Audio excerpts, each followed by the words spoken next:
ছোলা ফালাই নিলে ভালো হইতো না? একটু বেশি একটা রাখবো না, নিয়ে দিলে খুব সুন্দর একটা সেন্ট আসবে। এখন গরম গরম খাও, তারপর দেখো কেমন হয়েছে। নমস্কার বন্ধুরা, কেমন আছেন আপনারা? সকালবেলা উঠে সব কাজ বাজ সেরে আসলাম, এখন রান্না করতে যাব। আজকে একটু পটল চিংড়ি খেতে ইচ্ছে করতেছে, ভাবতেছি ঘন্টুর বাবাকে রান্না করতে বলবো, দেখি গিয়ে বলে কি বলে সে। আচ্ছা শোনো, একটা কথা আছে। কি? আজকে না একটু পটল চিংড়ি খাইতে ইচ্ছে করতেছে। এখন কি চিংড়ি মাছ আর পটল আনা লাগবে? না, সবকিছুই ফ্রিজে আছে, তুমি একটু রান্না করো আজকে। আমি রান্না করব? হ্যাঁ। ঠিক আছে, তুমি বাকি রান্নাগুলো সারো, তারপর আমি করতেছি। আচ্ছা ঠিক আছে। রান্না হয়ে গেছে তোমার? হ্যাঁ, প্রায় হয়েছে। এই যে মূলা ভাজি করছি, আর লাউ তরকারি ছিল ফ্রিজে, আর বাবুর জন্য ডিম রান্না করছি, আর এখন পটল চিংড়ি রান্না হবে। তুমি রান্না করো পটল চিংড়িটা। আমি রান্না করলেও আমার সব গুছাইয়ে দিতে হবে, পেঁয়াজ টিয়াজ কাটো আর পটল দাও আমার কাছে। আচ্ছা, পটল কি আমি কাটতে দেবো? না, পটল আমি কাটতে আছি, আমার কাছে দাও। একটা চাকু দাও আর বোর্ড দাও।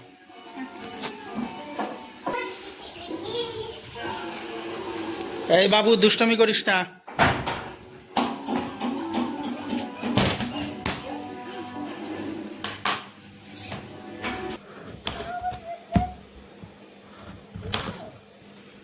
এগুলোর ছোলা ফালাবো না, খোসাগুলোকে আমি এরকমভাবে হালকা আঁচড়াইয়ে নেব, খোসা থাকবে।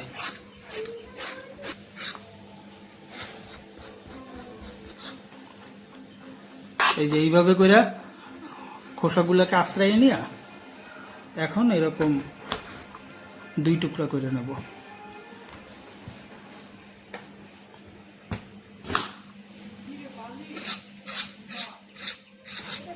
ছোলা ফালাই নিলে ভালো হইতো না? না, ছোলাটা যদি ফালাই তাইলে তো একটু নরম হয়ে যায় পটলটা, আর এইটাতে পটলটা একটু শক্ত শক্ত থাকবে, খাবার সময়ও ভালো লাগবে এর জন্য। এইভাবে এখন সবকটা পটল কাইটে নেই।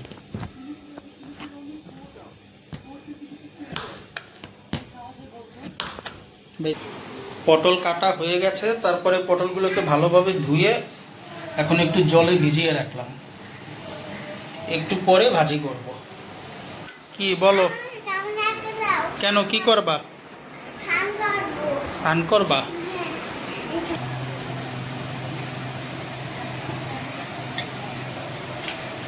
পটলগুলোকে ভাজার জন্য একটু লবণ দিয়ে দিব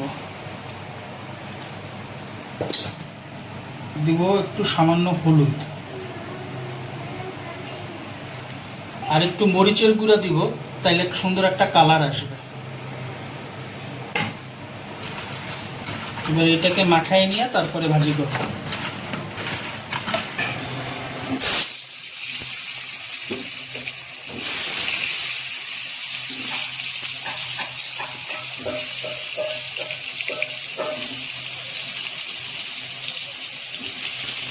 পটলটাকে হালকা করে ভেজে নেব, খুব বেশি একটা রাখবো না, মিডিয়াম ভাজি করব।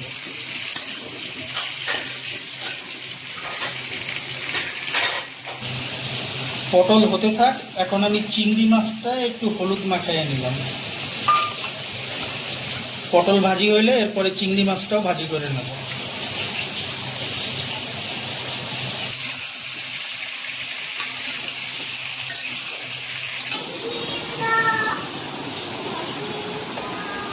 তুমি কি করো বাবু? খেলা করো?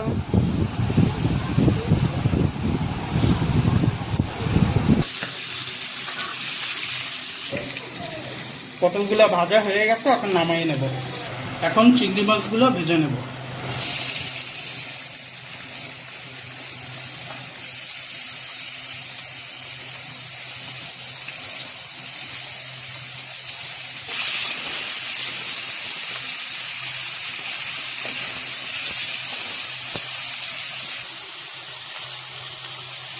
চিংড়ি মাছ কি ভাজা হয়েছে? হ্যাঁ, চিংড়ি মাছ ভাজা হয়ে গেছে, এবার তুলে নিচ্ছি।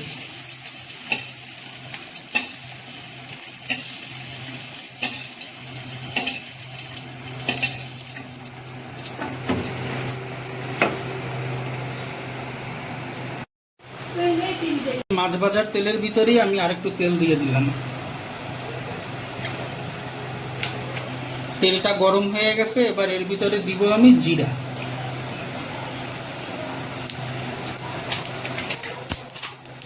দুটো তেজপাতা দিয়ে দিলাম, আর দিব দারচিনি, এলাচ।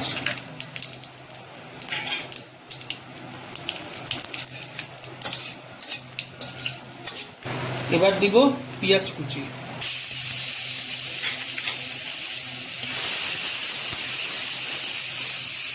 পেঁয়াজ ভাজির সময় আমি সামান্য একটু লবণও দিয়ে দিব, তাতে করে পেঁয়াজটা সেদ্ধ হবে ভালো আর তাড়াতাড়ি হবে। পেঁয়াজটা ভাজা হয়ে গেছে, এখন দিয়ে দিব আদা বাটা।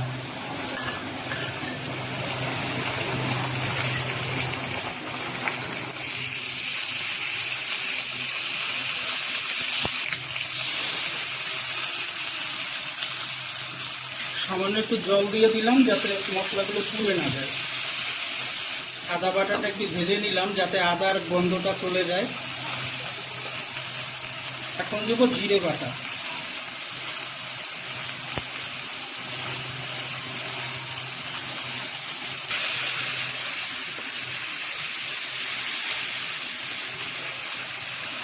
এবার হলুদ দিয়ে দিলাম।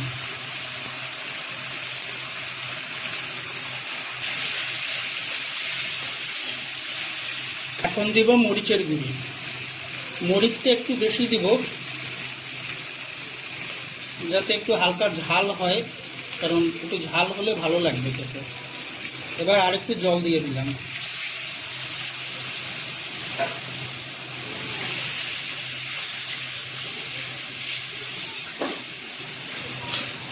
এখন দিব ভাজা ধনিয়ার গুঁড়া।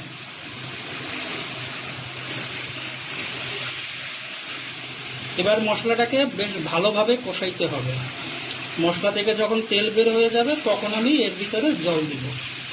মশলাটা ভালোভাবে কষানো হয়ে গেল, এবার আমি এর মধ্যে ভেজে রাখা পটল আর চিংড়ি মাছ দিয়ে দিব।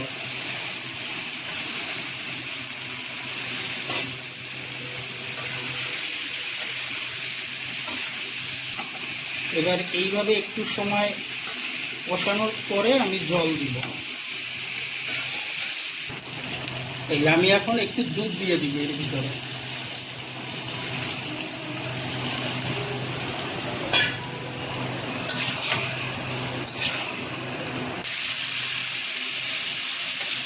পটলটাও ভালোভাবে কষানো হয়ে গেল, এবার আমি জল দিয়ে দিব।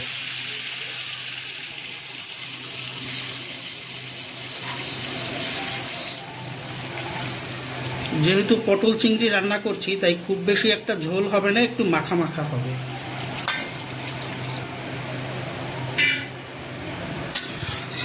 এর জন্য আমি জল খুব বেশি দিলাম না।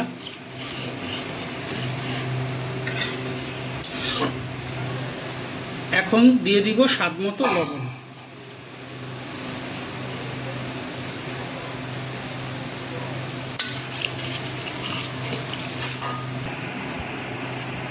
এবার এটা কিছু সময় রান্না হতে থাক, আমি একটু ঢেকে রাখলাম।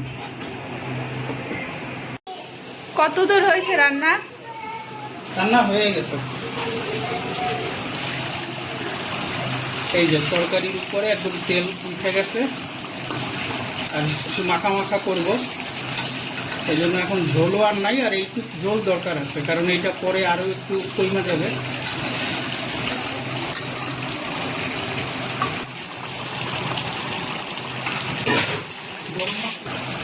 এবার একটু গরম মশলা দিয়ে দিব।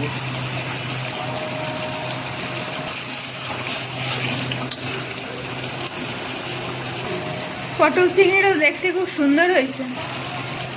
এবার দিয়ে দেবো একটু সামান্য ঘি। ঘি দিলে খুব সুন্দর একটা সেন্ট আসবে। ঘি দেওয়ার পরে আর আমরা রান্না বন্ধ করে ফেলবো চুলা।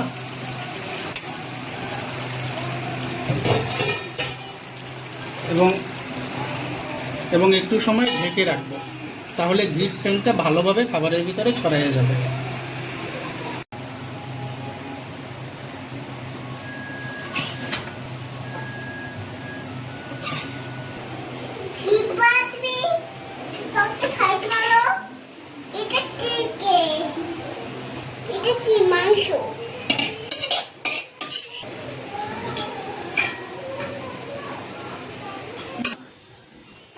এই নাও তোমার পটল চিংড়ি।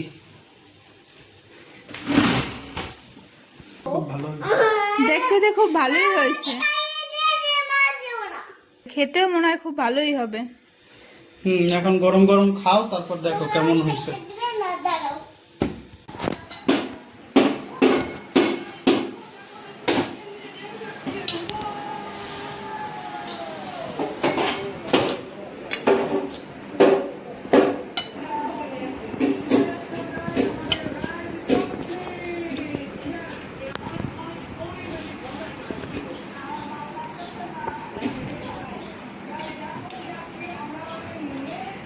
দেখো খাইয়া কেমন হয়েছে, সত্য কথা বলবা।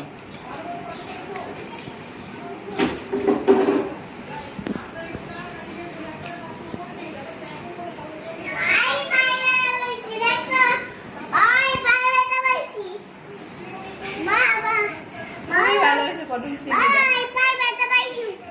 একদম অন্যরকম একটা স্বাদ লাগতেছে খাইতে, খুবই ভালো হয়েছে। একদম ঝাল ঝাল সব ঠিক আছে, খুবই ভালো হয়েছে। সত্যি সত্যি স্বাদ হয়েছে। ঝাল লবণ ঠিক আছে না? হ্যাঁ, একটু ঝাল ঝাল করলে ভালোই লাগে খেতে, একদম পারফেক্ট সব।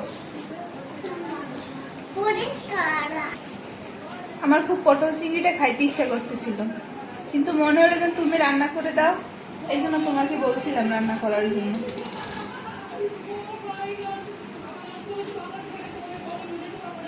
খুবই পটলটা কিন্তু একদম সেদ্ধ হয়ে গেছে, কিন্তু পটলের ছোলাটা যে ফেলাও নাই সেজন্য কিন্তু সেদ্ধ কম হয় নাই, একদম সব ঠিকঠাক হয়েছে।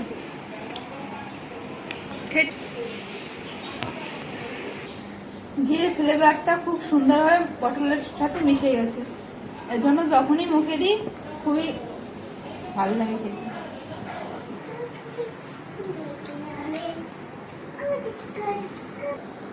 আজকে তো পেঁয়াজ দিয়ে রান্না করছো, আর একদিন রান্না করবো একদম পেঁয়াজ ছাড়া। রেসিপিটা তো আপনারা দেখলেন কিভাবে কি রান্না করলো, আপনারা বাসায় রান্না করে খাবেন, ভালো লাগবে। আর আমার চ্যানেলটি অবশ্যই সাবস্ক্রাইব করবেন, আর যদি আমার ভিডিওটি ভালো লাগে লাইক করবেন, কমেন্ট করবেন, শেয়ার করবেন। ধন্যবাদ।